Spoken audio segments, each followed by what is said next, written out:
자, 오늘 성경 함께 봅니다. 성경 창세기 17장입니다. 창세기 17장 15절부터 27절까지 말씀입니다. 창세기 17장 15절부터 27절까지 말씀. 우리 같이 한 목소리를 읽습니다. 하나님이 또 아브라함에게 이르시되 내 아내 사레는 이름을 사레라 하지 말고 사라라 하라.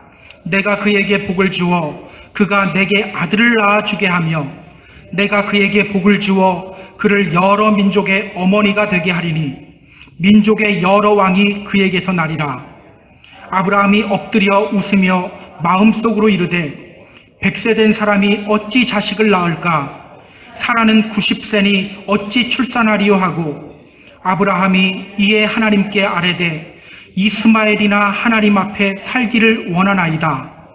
하나님이 이르시되 아니라 내 아내 사라가 내게 아들을 낳으리니 너는 그 이름을 이삭이라 하라. 내가 그와 내 언약을 세우리니 그의 후손에게 영원한 언약이 되리라. 이스마엘에 대하여는 내가 내 말을 들었나니 내가 그에게 복을 주어 그를 매우 크게 생육하고 번성하게 할지라. 그가 12두령을 낳으리니 내가 그를 큰 나라가 되게 하려니와 내 언약은 내가 내년 이 시기에 사라가 내게 낳을 이삭과 세우리라. 하나님이 아브라함과 말씀을 마치시고 그를 떠나 올라가셨더라. 이에 아브라함이 하나님이 자기에게 말씀하신 대로 이날에 그 아들 이스마엘과 집에서 태어난 모든 자와 돈으로 산 모든 자 곧 아브라함의 집 사람 중 모든 남자를 데려다가 그 포피를 베었으니 아브라함이 그의 포피를 벤 때는 99세였고 그의 아들 이스마엘이 그의 포피를 벤 때는 13세였더라. 그날에 아브라함과 그 아들 이스마엘이 할례를 받았고 그 집의 모든 남자 곧 집에서 태어난 자와 돈으로 이방 사람에게서 사온 자가 다 그와 함께 할례를 받았더라. 아멘. 지난 주일 말씀을 잠깐만 정리할게요. 하나님은요, 넘어져 있는 아브라함에게 오셨어요. 그리고 그에게 말씀하셨죠. 나는 전능한 하나님이라. 너는 내 앞에서 행하여 완전하라. 전능한 하나님, 엘샤다이. 남성적 전능함을 의미하지 않죠. 젖먹이 아기를 품는 엄마의 전능함이에요. 그러니까 하나님은요, 넘어져 있는 아브라함에게 이렇게 말씀하시는 거예요. 너 지금 넘어져 있지? 걱정하지 마. 다시 내 품에 안기면 돼. 나를 향하여 다시 믿음의 걸음 걸으면 돼. 걱정하지 마. 내가 그 걸음 완성시켜 줄게. 그리고 그 증거로 하나님은 아브라함을 아브라함으로 바꿔주셔요. 그리고 그의 이름을 아브라함으로 바꾸신 후에 이렇게 말씀하십니다. 내가 너와 너 후손의 하나님이 될 것이다. 내가 너와 너 후손의 하나님이 될 것이다. 자, 그럼 이제 아브라함과 그 후손들이 해야 될 것이 뭡니까? 하나님이 또 말씀하시죠. 그런즉 너는 내 언약을 지키고 내 후손도 대대로 지켜라. 그런즉 너는 내 언약을 지키고 너 후손도 대대로 지켜라. 하나님의 백성이 되는 길은요, 주여 주여 외친다고 되는 것이 아니에요. 성경은 말하죠. 나더러 주여 주여 하는 자마다 다 천국에 들어갈 것이 아니다 라고 말합니다. 하나님의 존재를 인정한다고 하나님의 백성이 되는 것도 아니에요. 나 하나님이 살아계심을 믿어 이런다고 하나님의 백성도 아닙니다. 성경은 말하죠. 너가 하나님은 한 분이신 줄 믿느냐? 잘하는도다. 귀신도 믿고 떤다.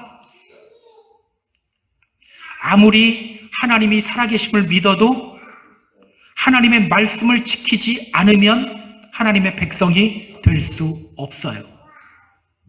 하나님의 말씀을 지켜야 하나님의 백성이 됩니다. 자, 그렇다면 여러분, 하나님의 말씀을 지킨다는 것, 이게 무엇을 의미합니까? 하나님의 말씀을 지킨다.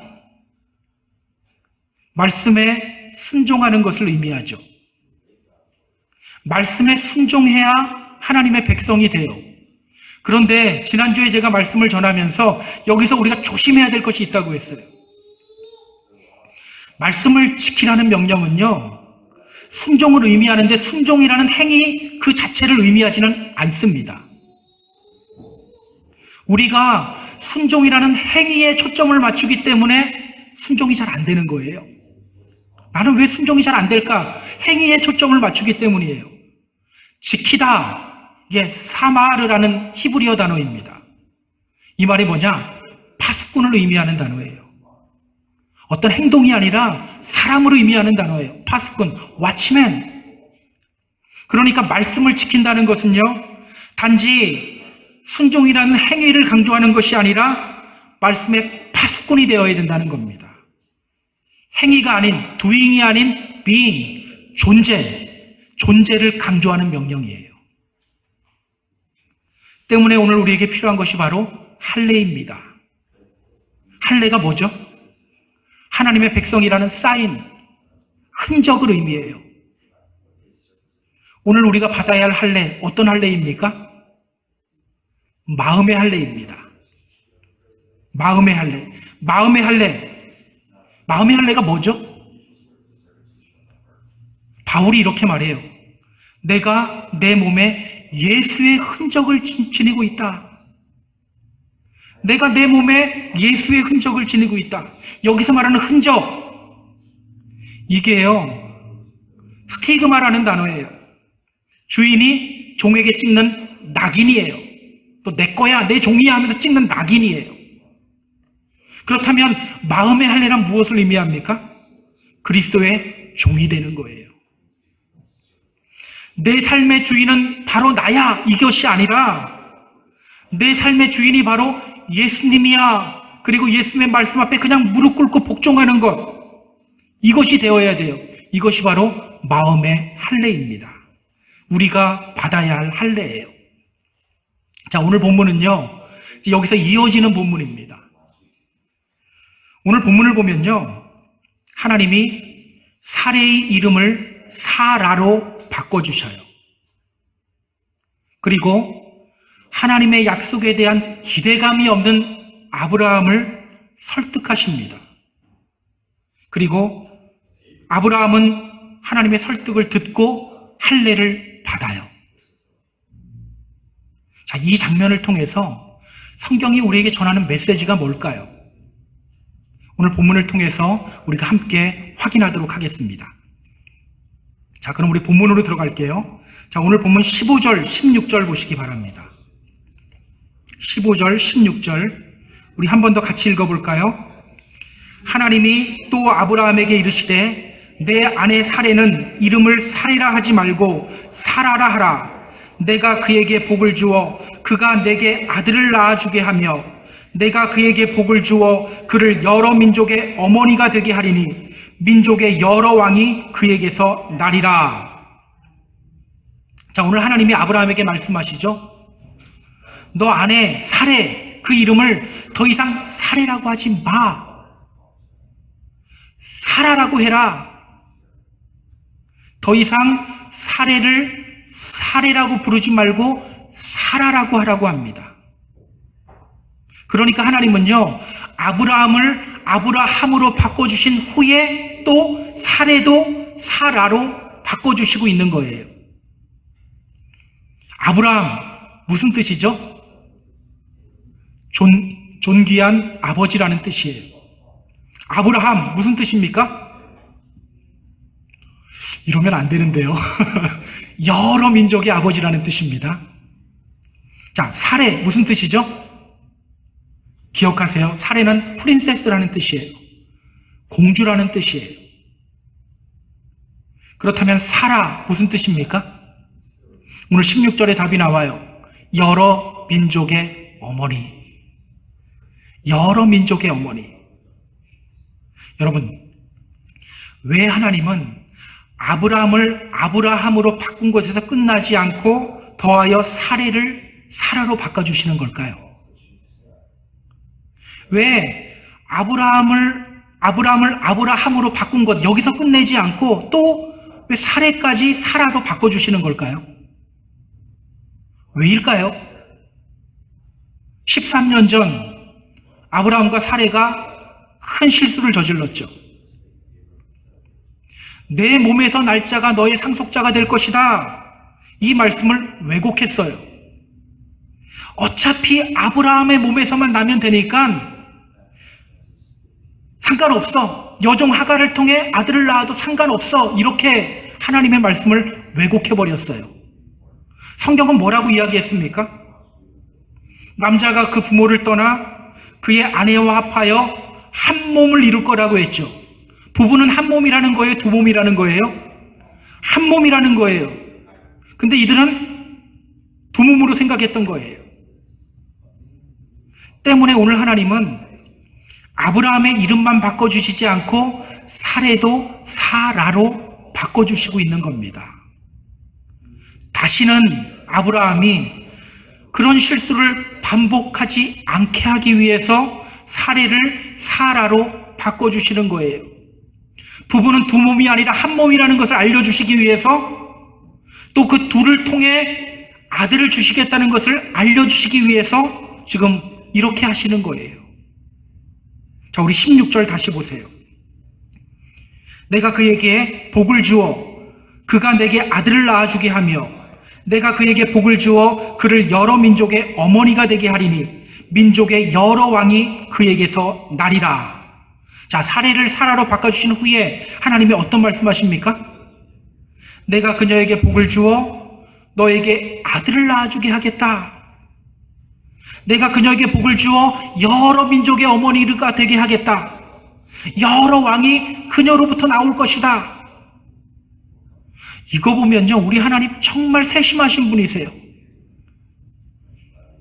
아브라함을 아브라함으로 바꾼 것에서 끝나지 않고 또 사례를 사라로 바꿔주시는 세심하신 하나님. 자, 그런데 여러분, 여기서 우리가 던져야 할 질문이 하나 있어요. 지금 그녀의 삶이 어떻죠? 행복한 삶이었을까요? 지금 그녀는 자식이 없이 고통스러운 삶을 살아가고 있어요. 그런 그녀에게 이름 먼저 바꿔주는 것이 그렇게 큰 의미가 있나요? 차라리 먼저 그녀에게 아들을 먼저 안겨주시는 것이 더 좋지 않나요? 저는 아무리 생각해봐도 그래요. 아들 먼저 주시는 게 나아요. 시편 127편 3절을 보면요, 이렇게 말합니다. 보라, 자식들은 여호와의 기업이요 태의 열매는 그의 상급이로다. 젊은 자의 자식은 장사의 수중의 화살 같으니 이것이 그의 화살통에 가득한 자는 복되도다. 그들이 성문에서 그들의 원수와談판할 때에 수치를 당하지 아니하리로다. 자식은 여호와의 기업이요 또 상급이라고 말하죠. 그러니까 당시에는요, 자식 많은 사람이 바로 복받은 사람이에요. 자, 사라를 보세요. 그녀의 삶이 어때요? 전혀 상급이 없는 삶입니다. 당시에 여자가 아들을 낳지 못한다는 것은요, 하나님으로부터 저주받은 거라고 생각했어요. 오늘 우리는 이렇게 말해요. 부부가 서로 사랑하면 되지. 남편과 아내가 서로 사랑하면 되지. 뭔 자식이 중요해. 그런데 예전에는 그렇지 않았어요. 아무리 남편으로부터 사랑을 많이 받아도 아들이 없으면 그 인생은 그냥 불행한 인생이었어요. 그래서 창세기 30장을 보면요, 자식이 없는 라헬이 남편 야곱을 향해서 이렇게 말합니다. 내게 자식을 낳게 하라. 그렇지 않으면 내가 죽겠노라. 아마 라헬도 야곱이 자기에게 자식 주지 않는다는 거 알아서 하나님이 준다는 거 알았어요. 그럼에도 불구하고 이렇게 말해요. 야곱은요, 레아보다 라헬을 훨씬 더 사랑했어요. 그러나 그러한 남편의 사랑이 그녀에게 위로가 됐다? 되지 않았다? 되지 않았다는 거예요. 사무엘상 1장에도 비슷한 장면이 나오죠. 한나도 그랬어요. 그녀의 남편 엘가나는 그녀를 끔찍이 사랑했습니다.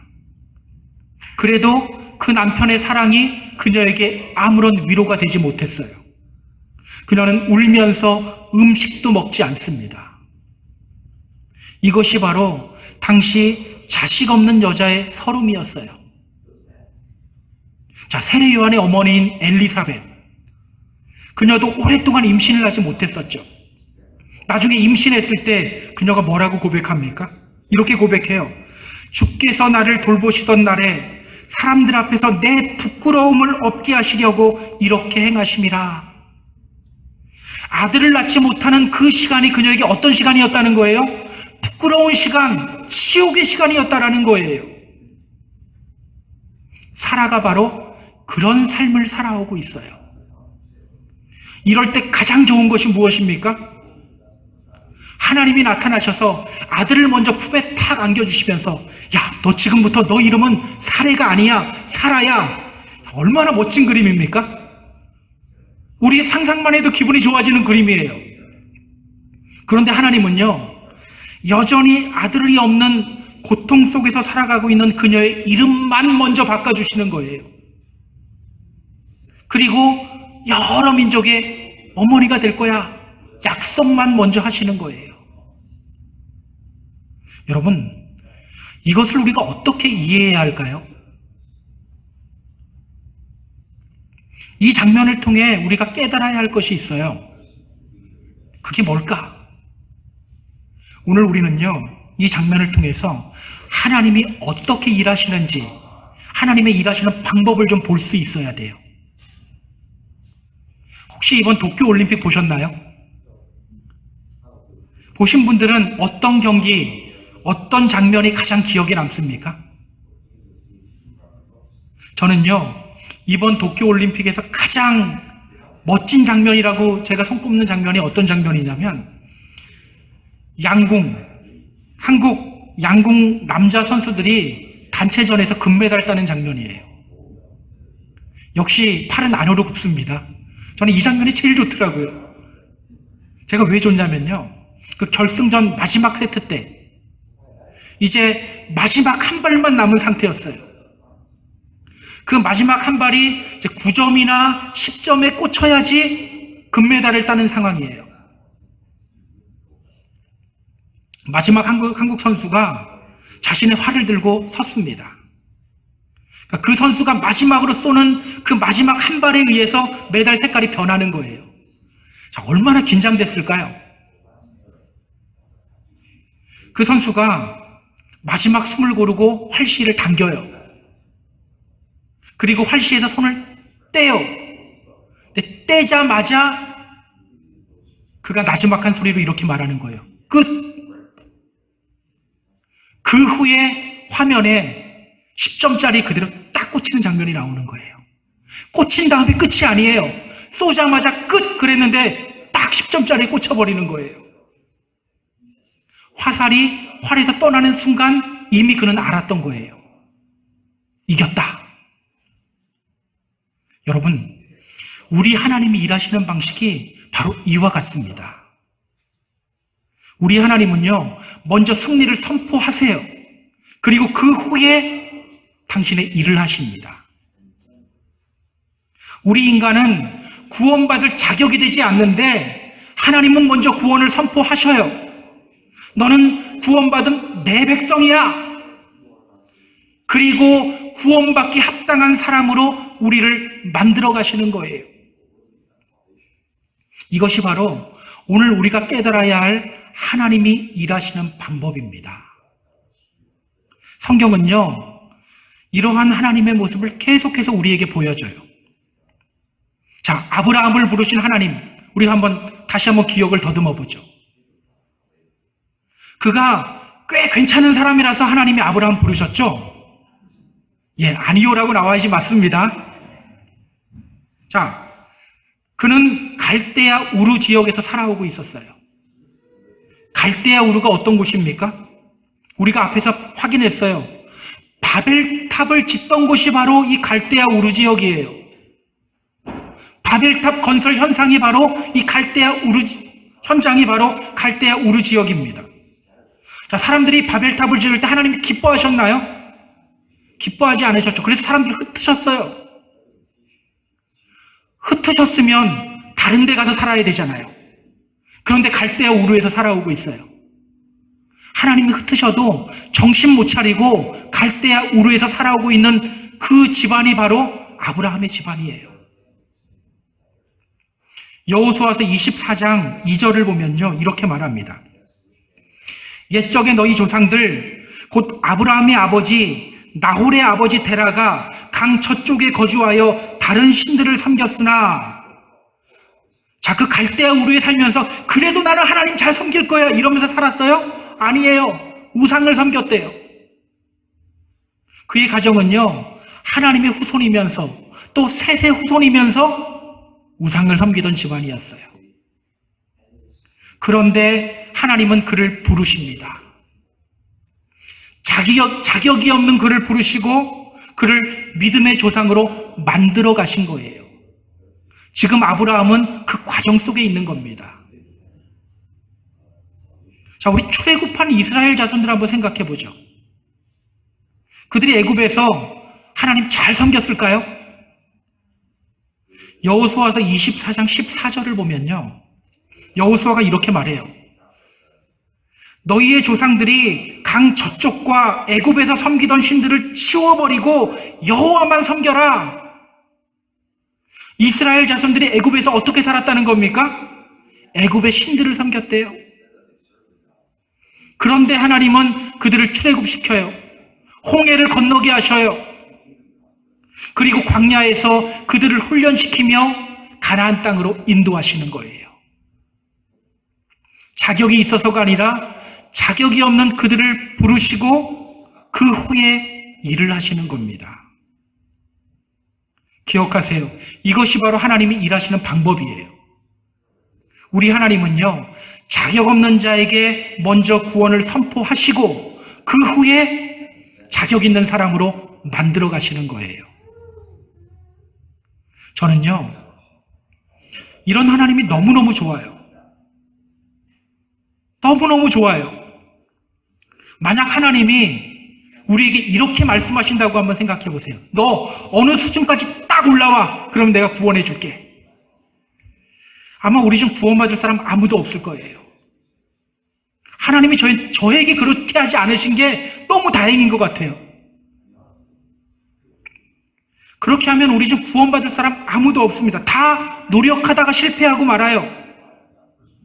때문에 하나님은 우리는 자격이 없음에도 불구하고 먼저 구원 선포해 주시는 거예요. 너는 구원받은 나의 백성이야. 내 아들이야. 내 딸이야. 그러고 그 후에 구원받기 합당한 사람으로 만들어 가시는 거예요. 이걸 깨달을 때 바울은 이렇게 고백하죠. 너희 안에서 착한 일을 시작하신 이가 그리스도 예수의 날까지 이루실 줄을 우리는 확신하노라. 누가 시작했다고요? 주님이 시작하셨고, 누가 완성하신다고요? 주님이 완성하신다는 거예요. 아까 제가 소개했던 그 양궁 선수가 인터뷰를 하면서 이런 말을 하더라고요. 화살이 나가는 순간에 느꼈대요. 아, 중간에는 꽂히겠구나. 그런데 이어서 이렇게 말해요. 근데 이전에도 이렇게 했던 적이 몇 번 있대요. 딱 쏘자마자 느낌이 너무 좋아서 끝 했는데 다른 데 맞았대요. 그래서 창피했던 적이 있었다고 솔직하게 고백하더라고요. 되게 솔직하죠. 여러분, 이것이 우리 인간입니다. 그러나 기억하세요. 우리 하나님은 절대로 실수하지 않으십니다. 반드시 우리의 구원을 완성시키십니다. 우리 하나님이 말씀하시죠. 나는 알파와 오메가다. 나는 알파와 오메가다. 여러분, 이 말이 무슨 뜻이죠? 우리 하나님의 알파요 오메가다. 이게 무슨 뜻일까요? 알파는요, 헬라어 알파벳 첫 글자가 알파예요. 오메가는 마지막 글자입니다. 따라서 나는 알파와 오메가다. 이 말은요, 하나님이 처음과 마지막이요 시작과 끝이라는 의미예요. 그래서 요한계시록 22장 13절에서 하나님이 이렇게 말씀하셔요. 나는 알파와 오메가요, 처음과 마지막이요 시작과 마침이라. 우리 하나님은요, 시작하신 일은 반드시 끝냅니다. 빌립보서 1장 6절에서의 그 바울의 고백, 제가 다시 한번 읽어드릴게요. 너희 안에서 착한 일을 시작하신 이가 그리스도 예수의 날까지 이루실 줄을 우리는 확신하노라. 여러분도 이 확신 갖고 살아야 됩니다. 오늘 우리는 어떻게 살아야 합니까? 주님이 나의 구원을 이루신다는 확신 가지고 살아야 돼요. 주님이 나의 구원을 이루신다. 마귀는요, 자꾸 이렇게 속삭여요. 너 또 넘어졌잖아. 이제 그만 포기할 때 되지 않았어? 너는 안 된다니까? 그러나 우리 믿는 사람들은 어떻게 선포합니까? 주님이 지금도 나를 일으키시며 나를 다듬어 가시고 구원의 날에 합당한 사람으로 나를 만들어 가고 계신다. 이것을 선포하며 넘어졌더라도 넘어진 자리에서 다시 일어나서 달려가는 거예요. 기억하세요. 먼저 사례를 사례로 바꾸신 하나님은 자격이 없는 우리를 향해서도 말씀하셔요. 너희는 구원받은 나의 백성이다. 여러분, 자격이 있어서 그렇게 말씀하신 거 아니에요? 자격 없음에도 불구하고 너희는 구원받은 나의 백성이다라고 말씀하셔요. 그리고 우리를 위해 일하십니다. 이것을 늘 기억하면서 이 믿음의 길을 달려나가시는 저와 여러분 되었으면 좋겠어요. 혹시 자꾸 넘어지는 자기 자신을 보며 좌절하고 있는 분 있나요? 넘어지는 자기 자신을 보는 것이 아니라 일으켜 세워주시는 주님 바라보고 달려 나아가시기 바랍니다. 그런 믿음의 성도가 되는 저와 여러분 다 되기를 주님의 이름으로 소망합니다. 자, 그럼 우리 하나님이 어떻게 일하시는지 한번 확인해 보죠. 17절, 18절 보세요. 자, 17절, 18절 같이 읽습니다. 아브라함이 엎드려 웃으며 마음속으로 이르되 100세 된 사람이 어찌 자식을 낳을까? 사라는 90세니 어찌 출산하리요 하고 아브라함이 이에 하나님께 아뢰되 이스마엘이나 하나님 앞에 살기를 원하나이다. 자, 사례로 바꾸시고 사라를 통해 아들을 주시겠다는 말씀에 아브라함이 어떻게 반응해요? 아브라함이 어떻게 반응합니까? 웃어요. 와, 하나님이 아들 주신대 막 기뻐서 감격해서 웃는 웃음일까요? 그렇게 보이지는 않죠. 웃으면서 그가 하는 말을 보세요. 100세 된 사람이 어떻게 자식을 낳을까? 사라는 90세니 어찌 출산하리요? 이 웃음은 어떤 웃음이에요?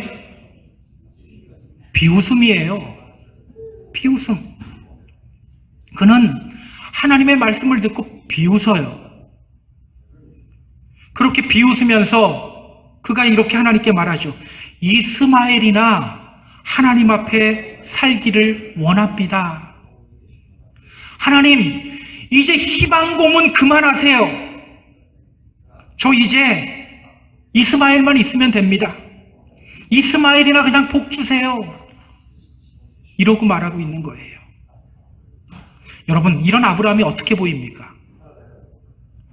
아무리 그래도 그렇지 어떻게 하나님이 말씀하시는데 비웃을 수가 있어요? 정말 이해되지 않는 행동이고 해서는 안 되는 행동이에요. 자, 그런데 더 이해가 안 되는 게 뭔지 아세요? 자, 우리 성경 한 군데만 좀 찾아볼게요. 로마서 4장 19절부터 22절까지 말씀이에요. 로마서 4장 19절부터 22절까지 말씀. 신약 244페이지입니다. 이 부분을 읽으면 정말 이해가 안 가요. 자, 우리 한번 같이 읽어볼까요? 그가 100세나 되어 자기 몸이 죽은 것 같고 사라의 태가 죽은 것 같음을 알고도 믿음이 약하여지지 아니하고 믿음이 없어 하나님의 약속을 의심하지 않고 믿음으로 견고하여져서 하나님께 영광을 돌리며 약속하신 그것을 또한 능히 이루실 줄을 확신하였으니 그러므로 그것이 그에게 의로 여겨졌느니라. 이상하죠? 분명 아브라함은 하나님이 말씀하실 때 비웃었어요. 그런데 성경은요, 아브라함이 하나님의 약속을 믿었대요. 하나님이 약속하신 것을 이루실 줄을 아브라함이 확신했대요. 여러분, 성경이 왜 이렇게 말할까요? 궁금하죠? 바로 이것 때문이에요. 자, 19절부터 22절 말씀. 19절부터 22절 말씀 같이 읽어볼까요? 하나님이 이르시되 아니라 내 아내 사라가 내게 아들을 낳으리니 너는 그 이름을 이삭이라 하라. 내가 그와 내 언약을 세우리니 그의 후손에게 영원한 언약이 되리라. 이스마엘에 대하여는 내가 그 말을 들었나니 내가 그에게 복을 주어 그를 매우 크게 생육하고 번성하게 할지라.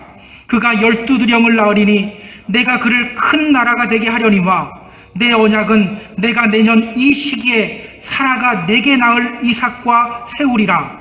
하나님이 아브라함과 말씀을 마치시고 그를 떠나 올라가셨더라. 아멘. 여러분, 만약 여러분이 하나님이라면 이때 어떻게 했을 것 같으세요? 자, 우리나라 속담에 이런 속담이 있어요. 평안감사도 저 싫으면 그만이다. 영어 속담에도 비슷한 속담이 있더라고요. 말을 물가로 데려갈 수 있지만 물을 먹이지는 못한대요. 아무리 좋은 일이라도 당사자가 싫다고 하면 어쩔 수가 없어요. 싫다고 말하는 사람에게 왜 줍니까? 줄 필요가 없어요. 자, 그런데 우리 하나님이 어떻게 하시죠? 이게 어디서 비웃어? 이러면서 아브라함을 나무라지 않아요. 오히려 아브라함을 지금 설득하시기 시작해요. 아니야, 너의 아내 사라가 너에게 아들 낳아줄 거야. 너는 그 아이 이름을 이삭이라고 지으면 돼. 너 이스마엘이나 복 달라고 했지, 내가 이스마엘도 복 줄게. 하지만 내가 언약을 세울 아이는 너와 사라에게서 태어날 아이, 그 이삭과 세울 거야. 여러분, 지금 누가 고자세고 누가 저자세인 것 같아요? 아무리 읽어봐도 하나님이 저자세가 되어 있어요, 지금. 여러분, 이런 하나님이 어떻게 보입니까? 하나님이 왜 이렇게 하시는 걸까요? 앞에서도 똑같이 이러셨거든요. 앞에서도 아브라함이 하나님께 협박하듯이 말했어요. 내 상속자는 이 다메섹 사람 엘리에셀입니다. 저 이 엘리에셀을 저희 상속자로 삼을 겁니다. 그때 하나님이 뭐라고 말씀하십니까? 그때도 하나님이 아브라함을 설득했어요. 아니야, 그 사람이 너의 상속자가 아니야. 너 몸에서 날 자가 너의 상속자가 될 것이야. 오늘 하나님은요, 아브라함을 또 설득해요. 너 말대로 내가 이스마엘도 복 줄게. 그러나 너의 상속자는 너와 사라에게서 태어날 이삭이야. 왜 하나님이 이렇게 오히려 저자세가 되어서 아브라함을 설득하는 걸까요? 이것이 바로 자식을 향한 부모의 마음이에요. 제가 예전에 결혼하고 아기 낳기 전에는요, 뭐가 가장 이해가 안 갔냐면 엄마들이 아이 밥 먹이겠다고 밥 숟가락 들고 쫓아다니는 거, 이게 이해가 안 갔어요. 밥 먹기 싫은데 왜 안 줘? 왜 줘? 그냥 굶기면 되지. 배고프면 다 알아서 먹을 텐데. 근데 이랬어요. 근데 자식 생기니까 그 마음이 이해가 되더라고요. 남의 아이면요, 굳이 그렇게 하지 않아도 돼요. 싫어? 아, 그럼 먹지 마. 끝. 근데 내 자식이니까, 자기 자식이니까 밥숟가락 들고 쫓아다니는 거예요. 자식이 거절해도요, 부모는 좋은 것 주기 위해서 자식을 설득하고 또 설득합니다. 야, 네 마음대로 살아 그랬다가도 또 설득하기 시작해요. 지금 하나님의 마음이 바로 이와 같아요. 비록 아브라함이 정신 못 차리고 있지만 부모의 마음으로 아브라함을 또 설득하는 거예요. 더 좋은 것 주기 위해서 아브라함을 설득하고 있는 거예요. 자, 그럼 우리 아브라함이 어떻게 반응하는지 볼까요? 23절부터 27절입니다. 자, 또 같이 읽을까요? 자, 이에 아브라함이 하나님이 자기에게 말씀하신 대로 이날에 그 아들 이스마엘과 집에서 태어난 모든 자와 돈으로 산 모든 자, 곧 아브라함의 집사람 중 모든 남자를 데려다가 그 포피를 베었으니 아브라함이 그의 포피를 벤 때는 99세였고 그의 아들 이스마엘이 그의 포피를 벤 때는 13세였더라. 그날에 아브라함과 그 아들 이스마엘이 할례를 받았고 그 집의 모든 남자 곧 집에서 태어난 자와 돈으로 이방 사람에게서 사온 자가 다 그와 함께 할례를 받았더라. 자, 하나님의 말씀 듣고 아브라함이 무엇을 합니까? 말씀대로 할례를 행해요. 이스마엘에게도 할례를 행해요. 그리고 그의 집에 있는 모든 남자들 다 할례를 행해요. 여러분, 제가 성경을 읽으면서 느끼는 건데요, 아브라함은요 이상하게도 입만 열면 실수를 저질렀어요. 이상해요. 말없이 하나님께 순종할 때는 되게 멋있거든요. 근데 입만 열면 실수를 냈어요. 입만 열면 불신앙의 말들을 쏟아냈고요, 입만 열면 거짓말했고요, 입만 열면 하나님께 대들었어요. 그럼에도 불구하고 믿음의 조상이 될 수 있었던 이유가 뭡니까? 그게 뭘까요? 그는요, 실수하다가도 하나님이 말씀하시면 하나님께 설득을 잘 당했어요. 불신앙의 말들 쏟아내다가도 하나님이 말씀하시면 설득당하고 아멘이라고 했어요. 그래서 아까 우리가 읽었던 로마서 4장 19절에서부터 22절 말씀은 이렇게 말하는 거예요. 그가 백세나 되어 자기 몸이 죽은 것 같고 사라의 태가 죽은 것 같음을 알고서도 믿음이 약해지지 않았다. 왜? 비웃은 걸 보지 않고 설득당한 걸 보는 거예요. 믿음이 없어 하나님의 약속을 의심하지 않고 믿음으로 견고하여져서 하나님께 영광을 돌렸다. 왜? 비웃은 걸 보지 않고 설득당한 아브라함을 보는 거예요. 결국 믿음이란 무엇이고 믿음 생활이란 뭡니까? 하나님께 설득당하는 것이 믿음이고요, 하나님께 설득당하는 삶을 살아가는 것이 바로 믿음 생활이에요. 여러분, 우리 다른 사람 미워하다 보면 어떤 마음이 들어요? 내가 이러면 안 되지, 이거 하나님이 원하시는 것 아니지, 이런 마음 들죠. 안 들면 이상한 겁니다. 믿는 사람은 들어요. 성령님이 안에서 말씀하셔요. 자, 그러면 그때 어떻게 하는 거예요? 하나님께 설득당하는 거예요. 이게 바로 믿음이에요. 야, 이제는 사람도 싫고 교회도 싫고 이제 교회 그만 다닐래, 이러고 있다 보면 또 성령님이 우리 안에 음성을 주시죠. 예배해야 돼. 믿음의 공동체 떠나면 안 돼. 그러면 어떻게 하면 됩니까? 설득당하면 되는 거예요. 다시 예배의 자리로 나오면 되는 거예요. 저는 우리 모두가 정말 하나님께 설득 잘 당하는 그런 믿음의 성도가 되었으면 좋겠어요. 자기 고집 부리면서 끝까지 밀고 나가는 그런 사람이 아니라 하나님이 말씀하셨을 때 설득당하는 그런 믿음의 성도가 되었으면 좋겠어요. 사도행전 16장을 보면요, 주님이 바울의 계획을 간섭하시고 막으시는 장면이 나와요. 바울은요 굉장히 계획적이었고 또 철저히 계산하고 움직이고 또 고집도 센 사람이었어요. 그런 그가 2차 전도 여행을 가면서 소아시아 지역을 또 돕니다. 왜냐? 아직 소아시아 지역에 전도할 사람이 너무나도 많았거든요. 그런데 이상하죠? 성경이 이렇게 말해요. 예수의 영이 허락하지 아니하시는지라. 예수의 영이 허락하지 않았대요. 그러니까 소아시아 지역에서 전도하려고 막 다니는데 이상하게 하나님이 바울의 마음속에 여기가 아니야 라는 마음을 계속 주시는 거예요. 근데 그래도 바울은 고집이 셌거든요. 성경을 보면 그래도 계속 다녀요. 하나님이 바울에게 환상 보여주십니다. 마게도냐 사람 하나가 서서 이렇게 외쳐요. 와서 우리를 도와주라.